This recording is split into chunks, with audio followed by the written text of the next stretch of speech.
The Yeager class. It's one of the more interesting classes in Star Trek, mostly because it's a weird kitbash between an Intrepid class and a Maquis Raider, two very different looking starships.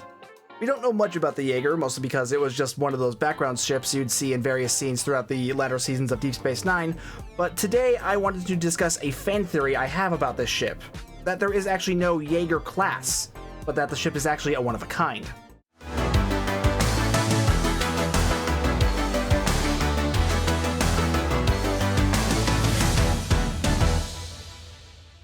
The Maquis were all over the place in the early 2370s, and my thinking is that in somewhere around 2372, either a cell or a group of cells got it into their heads that the Maquis needed a flagship.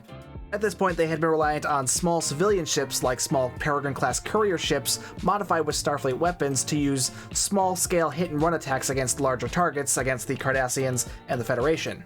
But this group was thinking that they needed a full-fledged starship, something that could operate as a mobile base that they could repair and resupply these smaller ships, but also something that could hold its own against larger ships like the Cardassian Galore class. Obviously, the Maquis didn't have the resources to build their own full-fledged starship, so instead they had the idea to steal one. This wasn't meant to be like Thomas Riker's plan to steal the Defiant. That was a short-term plan to deal as much damage to the Cardassians as quickly as possible. This was meant to be a ship they were going to use in the long term. This meant that they couldn't just attack any ship patrolling the DMZ and take that. Even assuming they can get enough people and ships together for such an assault, odds are they would lose too many of their own ships and people in the attack, and they would likely end up damaging the targeted ship beyond repair, assuming they didn't destroy it outright. So instead of stealing an active starship, the idea evolved into raiding a shipyard. The hope was to find a shipyard or repair facility where they could find a starship that was completely unmanned at the time, so they could just swoop in and take it. The planning would be incredibly careful and take months, but eventually the Maquis would find their intended target. A suitable ship docked in a dry dock at a shipyard that's not too far from the DMZ. The Maquis were able to learn the time that the ship would be undergoing a baryon sweep, which would be the perfect time to steal it, because the ship would be entirely unmanned.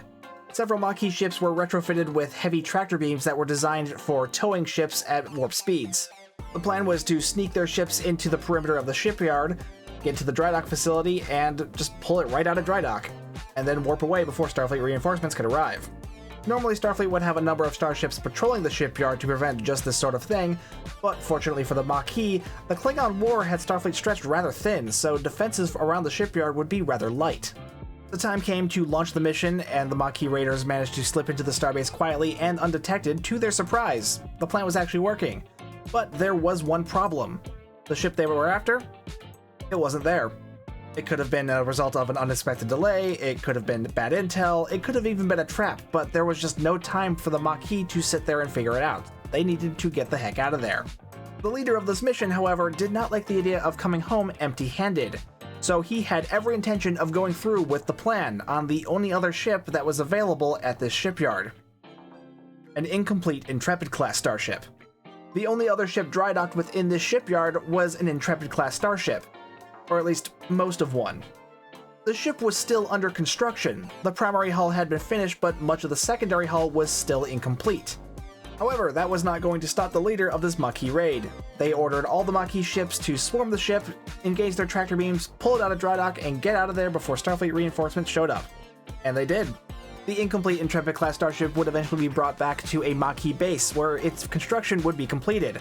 However, obviously the Maquis didn't have access to all of Starfleet's tech, so they would have to complete the ship with whatever they could find and get their hands on.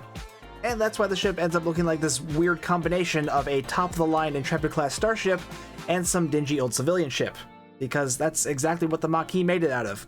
Sadly for the Maquis, they would never see their flagship become fully operational, as not long before its launch, Starfleet would find their base and show up in overwhelming force. The Maquis would have no choice but to surrender. This actually proved fortunate for those Maquis that were captured at this base, because this wasn't long before Cardassia formalized its alliance with the Dominion. Life in a Federation penal colony was much preferable to being killed by the Jem'Hadar. The ship, now reclaimed by Starfleet, would then be placed in the hands of the Starfleet Corps of Engineers, who were then tasked with figuring out how the heck the Maquis got this thing to work. The original plan was to just rip out all the Maquis tech and finish the ship as a complete Intrepid-class starship as it was originally intended, but the Maquis had modified the existing system so much that proved to be far too difficult. It was easier to just leave the ship as it was and get it into working order. The ship would eventually be recommissioned as the USS Yeager, but would remain in the hands of the Corps of Engineers until Captain Sisko started planning Operation Return. Starfleet needed all the ships it could get, and despite some protests from some of the people working on the Yeager, it would go on to join the battle to retake Deep Space Nine. For the most part, the ship was just as functional as any other Federation starship by Starfleet standards. However, the problems cropped up with its warp drive. The Intrepid-class warp nacelles drew too much power from the warp core that the Maquis had implanted in this ship, so it wasn't able to sustain high warp power for very long, meaning it couldn't go very fast for very long. This is why, after the retaking of Deep Space Nine, the Yeager was assigned to the station's local defense force. This way the ship would remain near Deep Space Nine instead of blowing out its own warp core trying to keep up with the Third Fleet or something. So yeah, that is my headcanon for the USS Yeager.